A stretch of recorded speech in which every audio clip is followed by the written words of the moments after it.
Hello everyone, welcome to Sukshma. Shivani here, Sukshma self learning coach. So let's begin our today's session. और आज का जो session है that is conditional statement, जो बहुत important है हर one day एग्जाम के लिए. So conditional statement जैसे कि नाम से ही आपको पता चल रहा होगा, conditional statement मतलब वो स्टेटमेंट जिसमें एक कंडीशन रखी जाती हो. तो कभी भी अगर कोई भी सेंटेंस में एक कंडीशन दिखाई जा रही होगी और दूसरा सेंटेंस उसका रिजल्ट दिखा रहा होगा, तो याद रखना वो हमेशा कंडीशनल स्टेटमेंट की कैटेगरी में आएगा. जैसे हम बोलते हैं ना, इफ यू डू दिस तो तुम पास हो जाओगे, अगर तुम पढ़ाई कर लोगे तुम्हारे एग्जाम में अच्छे मार्क्स आ जाएंगे. So whenever you are showing the condition और एक सेंटेंस उसका रिजल्ट दिखाता है, वो हमेशा कंडीशनल स्टेटमेंट की कैटेगरी में आता है. सो अभी हम चलते हैं अपने टाइप 1 कंडीशन स्टेटमेंट की तरफ. सो टाइप 1 क्या है? जब कभी भी आपकी कंडीशन सिंपल प्रेजेंट टेंस में होगी. अब सिंपल प्रेजेंट टेंस जानना कैसे है? सो सी, उस सेंटेंस में कोई भी हेल्पिंग वर्ब नहीं होगी और जो वर्ब की फॉर्म होगी वो फर्स्ट फॉर्म होगी. ये किस में होगा? Affirmative sentences. अफर्मेटिव सेंटेंसेस कौन से होते हैं? जैसे मैंने बोला आई प्ले, हाँ मैं खेलती हूँ. सो आई, उसके साथ जो वर्ब आ रही है वो फर्स्ट फॉर्म है. आप देखो उसके पहले कोई भी helping verb is am are was verb नहीं दी है. सो अगर कभी भी हेल्पिंग वर्ब नहीं दी है, सीधी वर्ब की फॉर्म दी है, इसका मतलब वो सिंपल प्रेजेंट टेंस है. या फिर सेंटेंस में आपको कभी भी डू या डज दिख जाए और उसके साथ वर्ब की फर्स्ट फॉर्म दिख जाए, तो भी वो क्या है? तो भी वो सिंपल प्रेजेंट टेंस है. सो कंडीशन अगर सिंपल प्रेजेंट टेंस में होगी ना, तो उसका जो रिजल्ट होगा वो हमेशा सिंपल फ्यूचर में होगा. सिंपल फ्यूचर का मतलब क्या? कि विल के साथ वर्ब की फर्स्ट फॉर्म ही लगानी है और कुछ नहीं आएगा. अब एक एग्जाम्पल देखो, if I hit the jackpot every time, अगर मैं हर बार जैकपॉट हिट कर दूं, सो हिट वर्ब की फर्स्ट फॉर्म है, यहां पर कोई helping verb is am are was verb तो नहीं आया. सो उसका जो रिजल्ट है वो फ्यूचर टेंस में आना है. कौन सा फ्यूचर टेंस? और सिंपल फ्यूचर टेंस.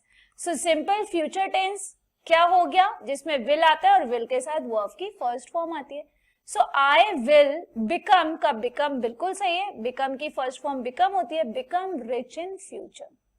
अब गाइज आपको यहाँ पर एक क्वेश्चन बनता हुआ नजर नहीं आ रहा है? अगर मैं यहाँ लिख देती इफ आई हिटेड, सपोज मैं इसको हिटेड ही लिख देती, तो क्या हिटेड कोई फॉर्म होती है? हिट का हिट, हिट एंड हिट ही चलता है, सो हिटेड भी यहाँ पर एरर डिटेक्शन हो जाता. या फिर मैं यहाँ आई विल बिकेम लिख देती बिकम की जगह, ये भी एक एरर डिटेक्शन बन सकता था.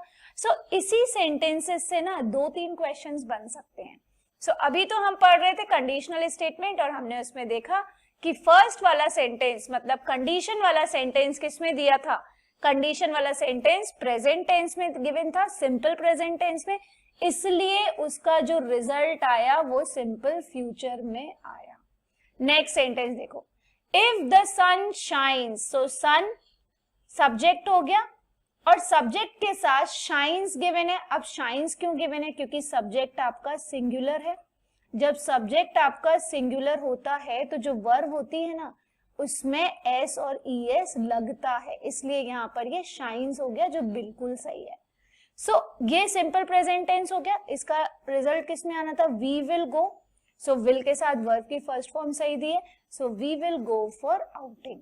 ये थी हमारी टाइप 1, जिसको आप बोल सकते हो फर्स्ट कंडीशन. तो इसमें आपने क्या जाना कि सेंटेंस अगर प्रेजेंट टेंस में होगा तो उसका रिजल्ट हमेशा फ्यूचर में ही आएगा. एक सिंपल सा लॉजिक लगाओ. आज आप एग्जाम की तैयारी कर रहे हो, तो क्या उसका रिजल्ट आज ही आने वाला है? नो, उसका रिजल्ट कब आने वाला है? फ्यूचर में आने वाला है. अब एग्जाम में पता है आपको क्या मिस्टेक्स मिलेंगी? आपको एग्जाम में लिखा होगा if the sun will shine. So आप फ्यूचर में कैसे जाकर कंडीशन रख सकते हो? कंडीशन या तो पास्ट में हो गई होगी, कोई भी सिचुएशन या तो पास्ट में हो गई होगी या प्रेजेंट में हो रही होगी, बट फ्यूचर में जाकर थोड़ी ना किसी सिचुएशन को रखोगे. सो इसलिए जो कंडीशन होती है वो कभी भी फ्यूचर टेंस में नहीं होती. ठीक है, नेक्स्ट आगे बढ़ते हैं टाइप 2 की तरफ. टाइप 2 कंडीशनल स्टेटमेंट क्या है? जब कभी भी कंडीशन सिंपल पास्ट टेंस में होगी। कंडीशन किस में होगी? Simple past tense. अब सिंपल पास्ट टेंस कैसे पहचानना है? सेम थिंग, कोई भी हेल्पिंग वर्ब नहीं होगी, लेकिन वर्ब की फॉर्म कौन सी? सेकेंड फॉर्म होगी। या फिर अगर हेल्पिंग वर्ब होगी तो डिड होगा, और डिड के साथ वर्ब की फर्स्ट फॉर्म आ रही होगी, ये भी याद रखना।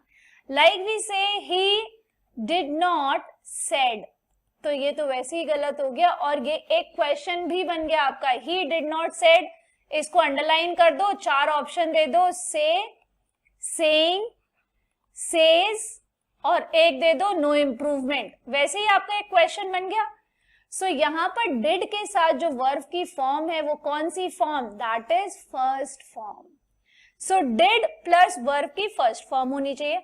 अगर कभी भी कंडीशन सिंपल पास्ट टेंस में दिखती है तो उसके रिजल्ट में हमेशा वुड लगाना है, और वुड के साथ फॉर्म कौन सी चलनी है? वो भी फर्स्ट फॉर्म चलनी है।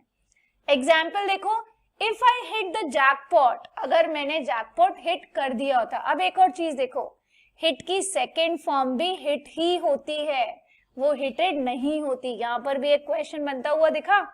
इफ आई हिटेड लिख दो, या फिर आप यहाँ पर इफ आई हिटिंग लिख दो, कुछ भी लिख दो, तो उसकी जो पास्ट फॉर्म है वो हिट ही रहेगी। If I hit the jackpot I would become rich.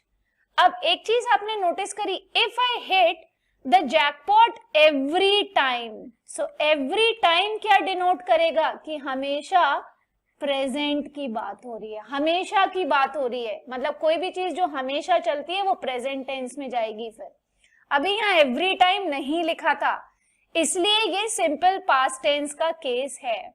सो जब सिंपल पास्ट टेंस का केस है उसमें क्या लगाते हैं? वुड लगाते हैं। वुड के साथ वर्ब की फर्स्ट फॉर्म बिकम, बिल्कुल सही है। आप इसी को ना दूसरी तरीके से भी क्वेश्चन को मॉडिफाई कर सकते थे। 4 ऑप्शन रखते, एक रखते दैट इज वुड बिकेम, एक आप ऑप्शन रख देते वुड बिकमिंग, एक आप लिख देते विल बिकेम, और एक लिख देते no improvement. So would become हो जाएगा, क्योंकि वुड के साथ वर्ब की फॉर्म कौन सी? फर्स्ट फॉर्म, इसलिए ये सेंटेंस करेक्ट है। नेक्स्ट देखो, I would buy a lonely island. I would buy क्यों लगाया? देख लेते हैं कंडीशन किस में जा रही है, क्योंकि ये तो रिजल्ट है। मैं लोनली आइलैंड खरीदूंगा, कब और क्यों? तो उसका कुछ कंडीशन रहा होगा।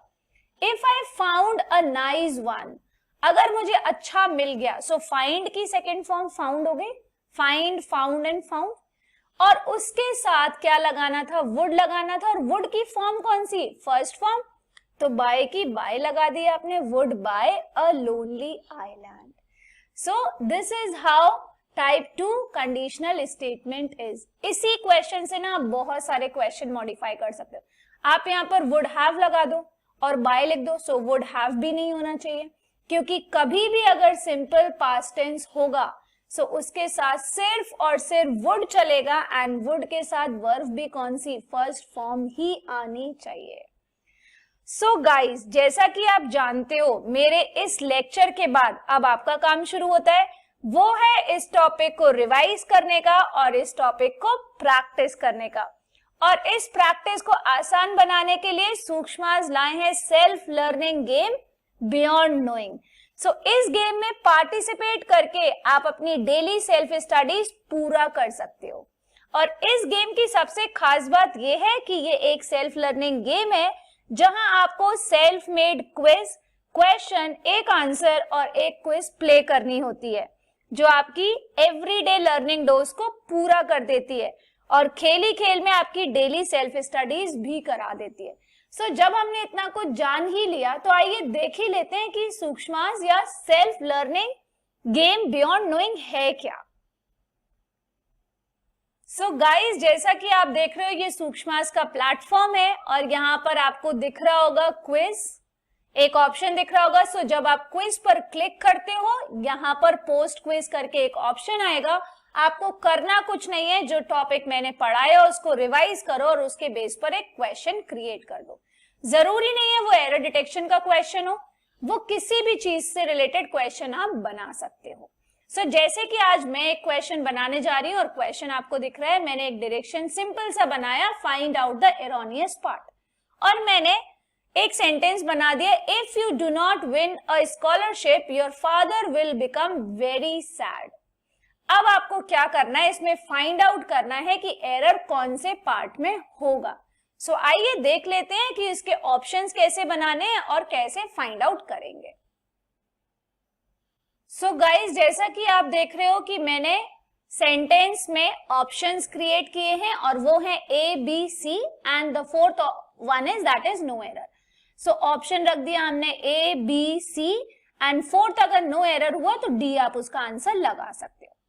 ठीक है, तो ये तो थे कि किस तरीके से क्वेश्चन क्रिएट करना है और किस तरीके से ऑप्शंस क्रिएट करने हैं। अब उसके बाद एक इंपॉर्टेंट चीज, टैग लगाना भी जरूरी है। सो मैंने क्लिक करा रिसेंटली यूज टैग पर और सपोज जो भी आपने पहले टैग्स यूज करे होंगे वो वहां पर शो करेगा, उसके अकॉर्डिंग आप अपना टैग चूज कर सकते हो। अब उसके बाद जैसे मैंने यहाँ ये चूज ऑलरेडी कर लिया है, सो यहाँ पर ऑलरेडी वो टैग्स गिवन है। अब हम देखते हैं क्वेश्चन। सो क्वेश्चन में था if you do not win, present tense हो गया। प्रेजेंट टेंस के साथ फ्यूचर टेंस आना चाहिए और फ्यूचर टेंस कौन सा, सिंपल फ्यूचर, मतलब विल के साथ वर्ब की फर्स्ट फॉर्म, बिल्कुल सही है। और you do not win, so do भी क्या है, सिंपल प्रेजेंट टेंस है, उसके साथ भी वर्ब की फर्स्ट फॉर्म है, बिल्कुल सही है। सेंटेंस में कोई भी एरर नहीं है, इसलिए इसका आंसर क्या हो जाएगा, that is option number D, no error. और आप इस तरीके से अपने क्विज को सबमिट कर सकते हो। जब आप अपने क्विज को सबमिट करोगे तो ये सूक्ष्मास के प्लेटफॉर्म पर इस तरीके से शो करेगा और इस तरीके से आपको ये क्वेश्चन तो शो करेगा ही करेगा। बियॉन्ड नोइंग जो एक सेल्फ लर्निंग गेम है, वहां पर जब आप अपने पॉइंट्स टेबल में जाओगे और देखोगे तो इसके 10 मार्क्स भी आपको मिल चुके हैं। सो जब आप कभी भी एक क्विज क्वेश्चन पोस्ट करते हो उसके आपको 10 पॉइंट्स मिलते हैं, अगर क्विज प्ले करते हो तो उसके 27 पॉइंट्स हैं और ऐसे करके आपको यहाँ पर पॉइंट्स मिल जाते हैं। सो ये था हमारा self learning game beyond knowing. So guys, आज हम अपना सेशन यही एंड करते हैं। To get my question and notes, follow me on Sukshmas. This will also allow me to see your version of self-made questions there.